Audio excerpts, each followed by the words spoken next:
కర్మన్ ఘాట్లోని శ్రీ హరిహర క్షేత్రంలో అయ్యప్ప స్వామి దేవాలయంలో పుష్కర బ్రహ్మోత్సవాలు జరుగుతున్నాయి. బ్రహ్మోత్సవాల్లో భాగంగా స్వామివారిని దర్శించుకున్న చాగంటి కోటేశ్వరరావు ప్రత్యేక పూజలు చేశారు. అనంతరం స్వామివారి ప్రవచనాలను ప్రజలకు వివరించారు.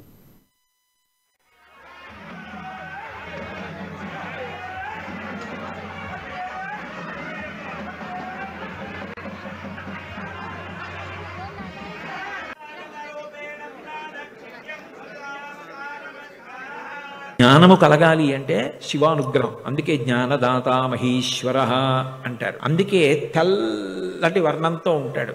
జ్ఞానమి మీరు అందుకే సరస్వతీదేవిని చూడండి, సర్వశుక్ల సరస్వతి అంతా తెలిపే. ఆవిడ మంత్రాలు కూడా తెలుపుతూ ఉంటాయి. అందుకే పోతన గారు 12 సరస్వతీ మంత్రములను కలిపి ఒకటి చేసి తెలుగులో పద్యంగా ఇచ్చారు. ఆయన యొక్క అద్భుత రచన. శారద నీరదిందు ఘనసార పటీరమరాళ మల్లికాహార తుషార ఫేన రజతాచలకాశ ఫణీశ కుందమనార సుధాపయోధి శతతామర సామర వాహిని శుభాకారత నొప్పు నిన్ను మది కానగనెన్నడు కల్గు భారతి అంటారు. సర్వశుక్ల సరస్వతి అంతా తెలిపి సరస్వతి. శరజ్యోత్సనా శుద్ధాం శిశియుత జటాజూటమకుటాం వరతాస ప్రాణ స్ఫటిక గుటికా పుస్తకరాం సకృన్నపానత్వా కథమివ సతాం సన్నిధదతే మధుక్షీరద్రాక్షా మధురి మధురీణా పణితయా.